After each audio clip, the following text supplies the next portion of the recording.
All right, Cole, first win of the season today, 12-10 against Hampden-Sydney, the 11th ranked team in the country.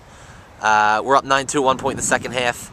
The Tigers climbed back into it. What do we rely upon down the stretch to pull it out? I mean, there was a couple loose balls there in front of our cage that I was a little nervous about. I mean, guys just made plays and got into it. You know, the Hampden-Sydney did a great job in the second half with ground balls and hustling to it. It seemed like there was 2 red jerseys to white. You know, and we just didn't have enough possession time. You know, a couple times we came down with the ball in our possession, forced it, took some bad shots, turned it over, and you know, and let a team claw back into it. You know, I was happy, obviously, to be up 9-2, but, you know, we need to have that killer instinct to, you know, possess the ball, take the air out of them, and not give them any type of momentum in a situation like that. They're too good, and, you know, and we got to learn from that. Coming into today's game, we had scored 9 goals in the previous 2 games combined. Today we come away with 12.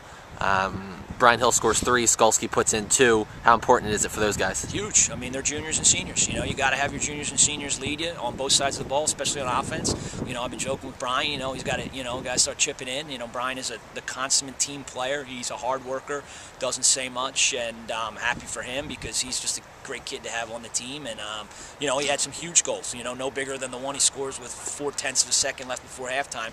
That's one that takes wind out of team sails, and it's hard to overcome those sometimes, you know, psychologically, and, you know, I think that might have a little something to do with today. You juggled the lineup a little bit today, specifically on the offensive end. Matt B will get to start for you, and you get a little bit out of him on the offensive end. Talk about his performance. Yeah, I mean, he had a goal and probably could have had 3, you know, but we felt like, hey, we needed to change it up after, you know, 2 not great offensive performances, give some guys a chance. We felt like we needed to do that. We plugged him in, moved some guys around the board a little bit. Probably will continue to move guys around the board a little bit from come Saturday until we find the right combination. We're just going to keep plugging away and figure out what the ideal spots for these guys are and who can help us where, and you know, and hopefully get us some wins. Along the same lines, a little bit of a patchwork effort in the goal today. You start Zarzecki, Oppenheimer comes off the bench to start the second half. You end up going back to Zarzecki after Oppenheimer takes a slashing penalty in the 4th quarter, and Zarzecki ends up coming up with 2 really big saves late in the 4th quarter. Talk about how important it is for a kid to hit, you know, sit out for a little bit, and then he comes back and makes 2 really big plays. It's as much as the play is physical, it is mental at that position. It's, you know, I mean, he makes the huge save man down that I just said at that point.